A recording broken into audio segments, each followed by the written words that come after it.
Yesterday we studied up to that point at the page number 23, chapter 3rd, discovering truth, the saga continues, and we were at that point जब वो gold coffin cemented हो गया था उसकी body से due to resin जो sticky substance था.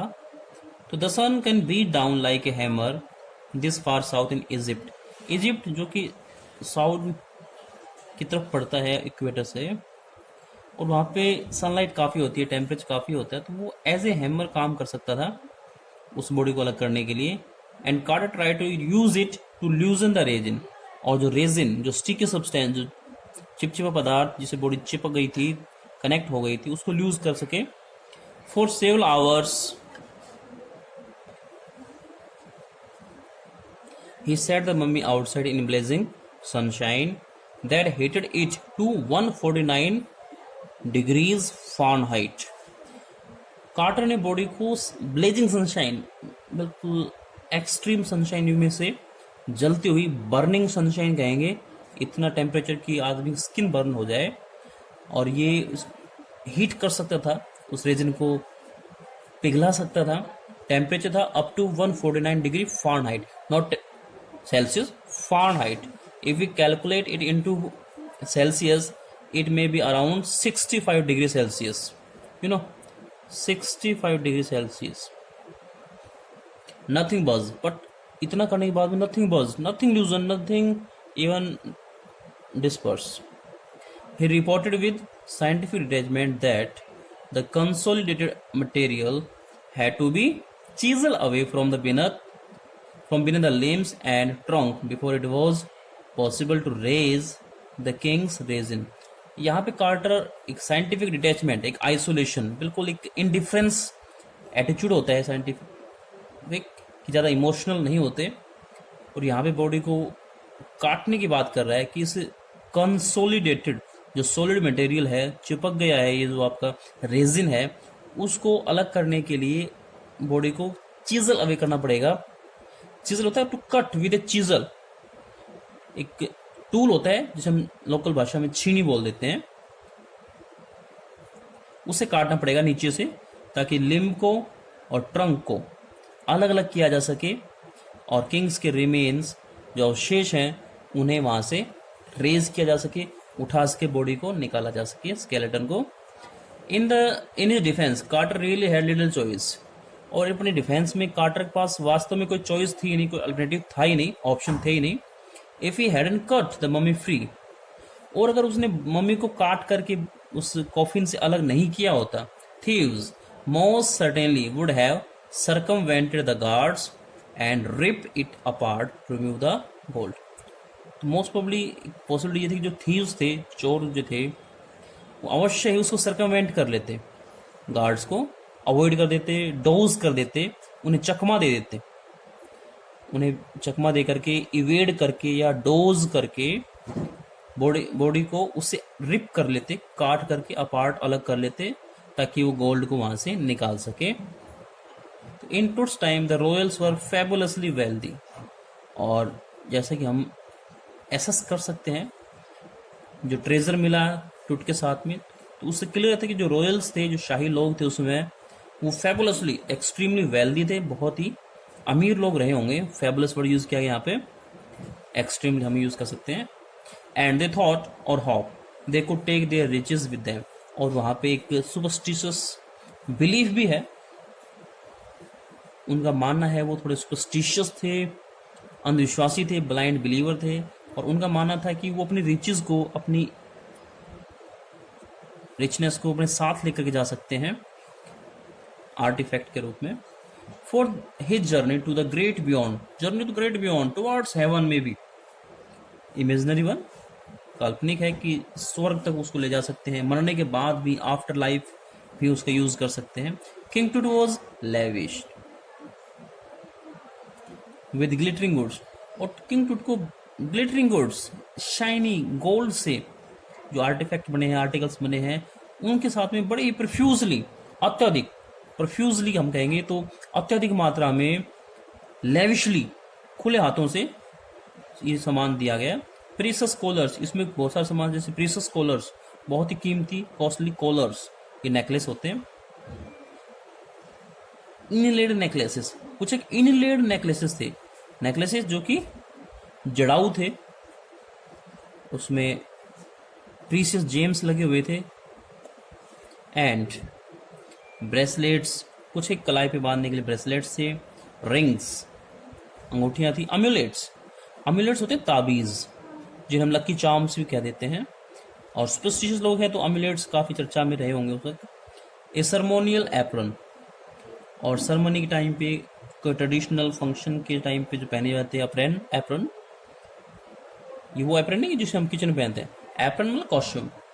Sandals, seeds for his finger, sandals लगाए थे। और सिड्स, ये सिड्स नॉर्मल भाषा में तो मयान होती है जो तलवारों को कवर करती है, एक कवरिंग होती है, तो ये सिड्स होता है। यहाँ पे सिड्स क्या है, कवरिंग ऑफ फिंगर, फिंगर्स को कवर करने के लिए राउंड शेप्ड आर्टिकल्स हैं।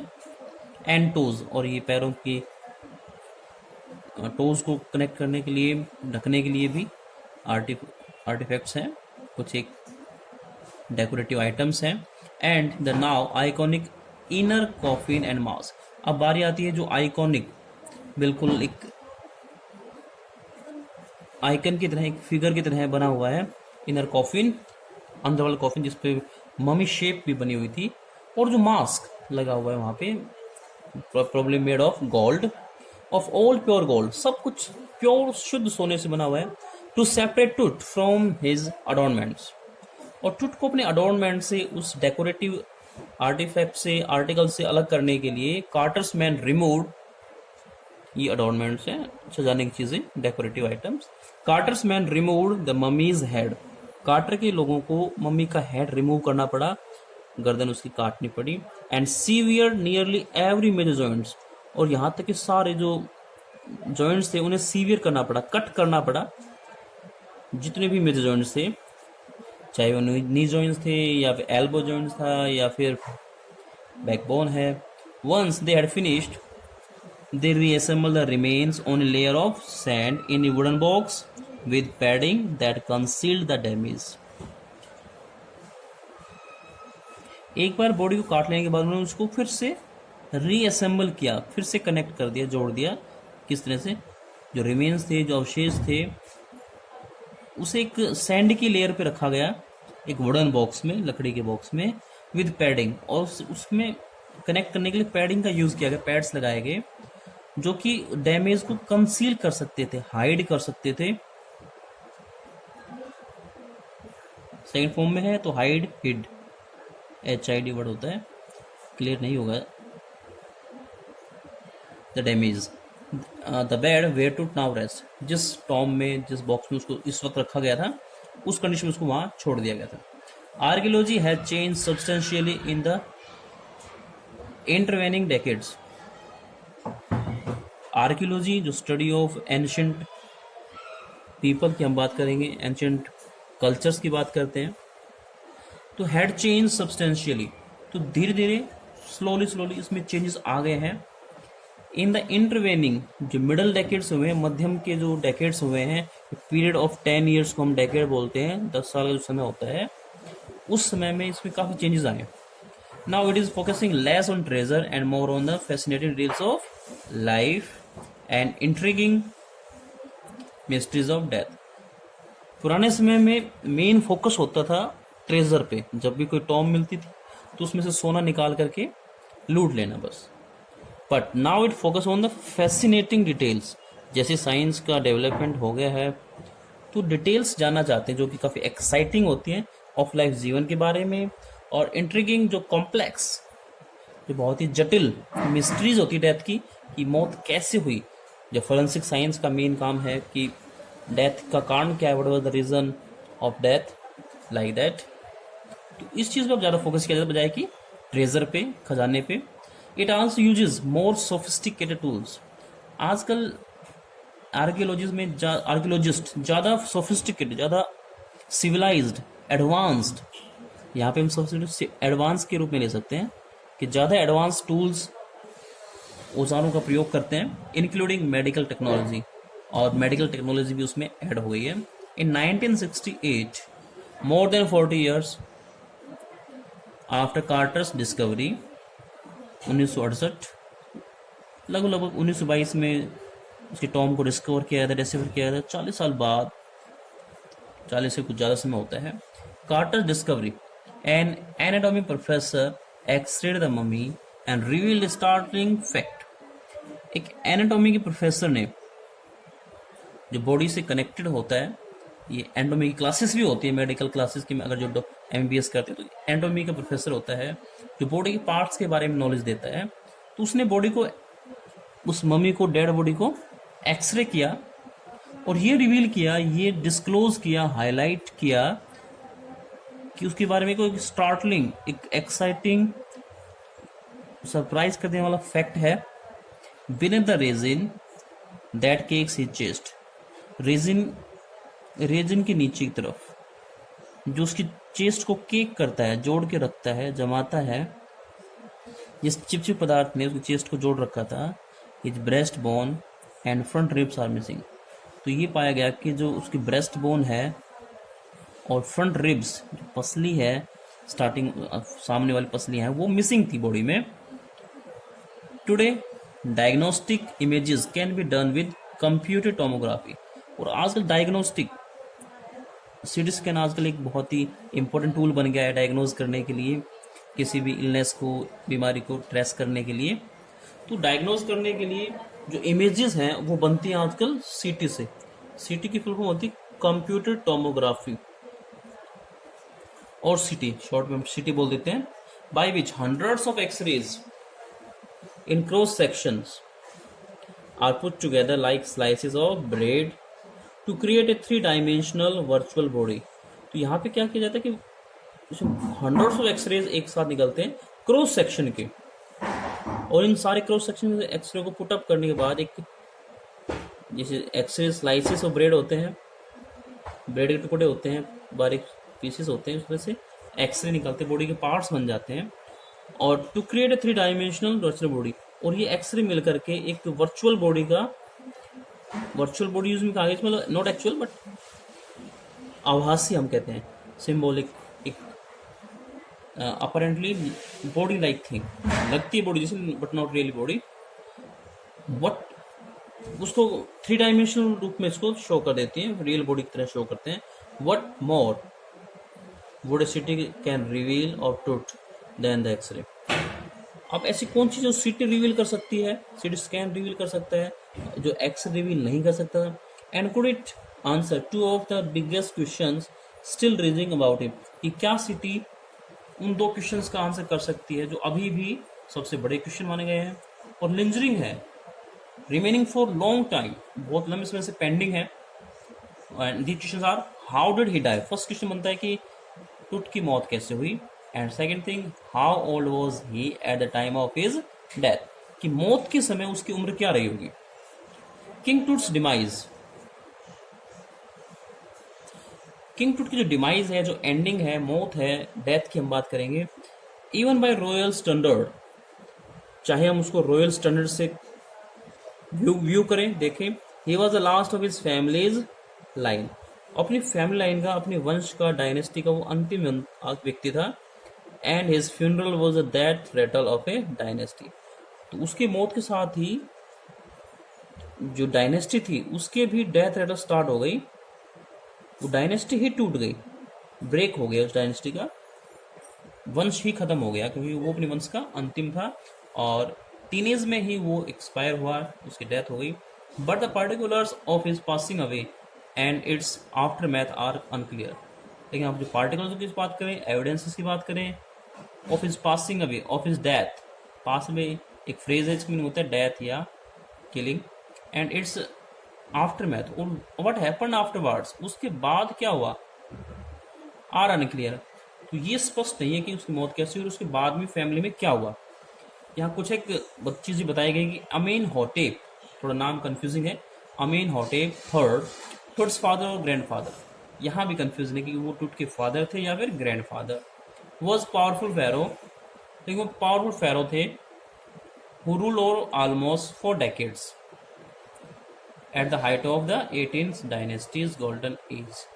18th डायनेस्टी कि जो गोल्डन एज था, जो गोल्डन पीरियड था फ्लोरिश जहाँ करती है ये डायनेस्टी, उस दौरान लगभग 4 डेकेड की हम बात करेंगे, 4 डेकेड्स यहाँ पर लिखे हुए हैं, 40 ईयर्स की बात कर सकते हैं। उस समय इस व्यक्ति ने अमेनहोटेप थर्ड ने वहाँ पर रूल किया। His son Amenhotep fourth succeeded him. उसके बाद जो उसका सक्सेसर था वो Amenhotep fourth, and initiated one of the strangest period in the history of Egypt की हम बात करेंगे। और इस व्यक्ति ने एक स्ट्रेंजेस्ट पीरियड की स्टार्टिंग की, शुरुआत की, बहुत इनिशिएटिव स्टार्टेड बिगन। इतिहास में एक बड़े ही अजीब व गरीब समय का यहाँ से प्रारंभ होता है।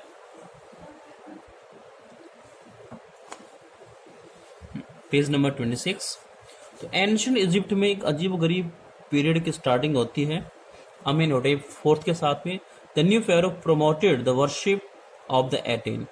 जैसे ही अमेनहोटेप फोर्थ फेरो बनता है, उपाधि लेता है, उसने एक नए गॉड की वर्शिप, पूजा शुरू की, प्रमोट की, जिसका नाम था अटेन। अटेन को डिफाइन किया गया था सन डिस्क, सूर्य के चक्र की पूजा शुरू करवाई। चेंज्ड हिज नेम टू अखेनाटन, और इसने अपना नाम अमेनहोटेप से चेंज करके अखेनाटन रखा। अखेनाटन का अगर लिटरल मीनिंग देखें तो servants of the Aten, Aten के सेवक के रूप में। And removed his religious capital from the old city of Thebes to the new city of Akhetaten, और उसने अपनी कैपिटल भी चेंज की, जो ओल्ड सिटी थी थेब्स की, वहां से चेंज करके उसको अखेटाटन ले गए। May be change of name, नाम चेंज किया गया। नॉन नाउ एज अमारना, आज इसको अमारना के नाम से जाना जाता है मॉडर्न वर्ल्ड में। He further shock the country by attacking Amun, और उसने कंट्री को फिर से शॉक किया, सरप्राइज किया, जब उसने अमुन, जो कि एक मेजर गॉड था, एक प्रमुख देवता था उस वक्त का, उसको अटैक किया। Smashing his images and closing his temples, उसके सभी इमेजेस को स्मैश कर दिया गया, ब्रोक कर दिया गया, तोड़ दिया गया, और क्लोजिंग हिज टेम्पल्स, और सारे टेम्पल्स उसके बंद करवा दिए गए। It must have been a horrific time, और ये जरूर एक हॉरिफिक टाइम था, एक बड़ा ही टेरिबल सा समय था, भयानक समय था, सेड रे जॉनसन।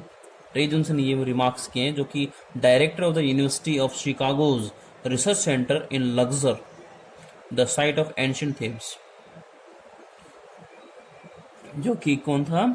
डायरेक्टर था University of Chicago's research centre in Luxor. Luxor के अंदर शिकागो यूनिवर्सिटी का एक रिसर्च सेंटर है। लग्जर जो कि एक एंशिएंट साइट भी है थेब्स की, जहाँ इजिप्ट के होने के प्रमाण मिलते हैं, एंशिएंट रिमेन्स मिलते हैं पुराने जमाने के। उसका डायरेक्टर था, उसने ये बात रिमार्क्स की।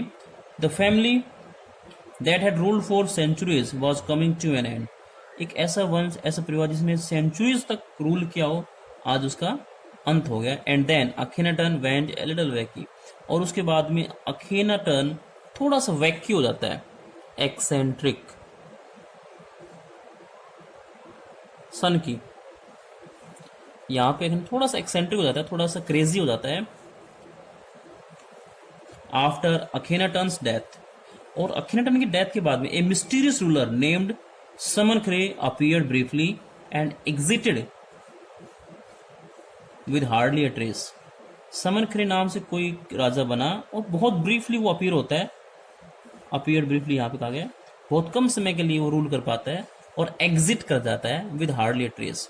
तो उसके नाम कोई यहाँ पे ट्रेस भी नहीं मिलता, कोई खास उसने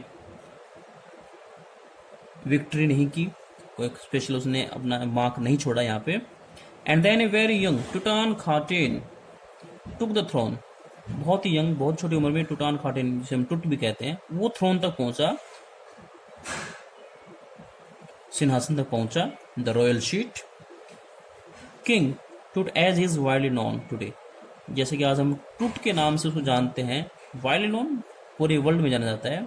the boy king soon change his name to Tutankhamun, जैसे टुटान खाटेन यहाँ पे नाम दिया गया था, उस नाम चेंज किया अपना टुटानखामुन। टुटानखामुन का नाम यहाँ पर इसलिए रखा क्योंकि लिविंग इमेज ऑफ अमुन, उसने अमुन की इमेज के रूप में एक उपाधि ली, टुटानखामुन। जिसे लिविंग इमेज ऑफ अमुन कहते हैं। And oversaw restoration of the old ways, और उसने ओल्ड वेज जो पुराना सिस्टम था उसको रिस्टोर किया, bring back into the same shape. कुछ राजाओं ने चेंज कर दिया था, उसने फिर दोबारा से उसी तरह से रिस्टोर कर दिया उसको। रिस्टोर होता है पहले वाली कंडीशन में वापस आ जाना। पहले अमुन की पूजा होती थी, फिर अटेन की होने लगी, फिर दोबारा से अमुन की पूजा यहाँ शुरुआत करवाई गई। ही रेंज फॉर अबाउट 9 years, और लगभग 9 वर्ष तक उसकी रूलिंग टाइम रहा, 9 वर्ष का उसका राज रहा। एंड देन डाइड अनएक्सपेक्टेडली, और उसके बाद में अनएक्सपेक्टेडली, बिना किसी एक्सपेक्टेशन के, उम्मीद के, अनटाइमली उसकी डेथ हो जाती है। आज हम सिर्फ इतना ही पढ़ेंगे। चैप्टर थोड़ा सा मुश्किल है, वर्ड्स थोड़ा सा टिपिकल है, तो जरूर इसको एक बार रिपीट मारें, डबल इसको पढ़ने की कोशिश करें, वीडियो को देखने की कोशिश करें और अच्छे से इसको समझें। Okay, that's all today. Stay home, stay safe. Thank you.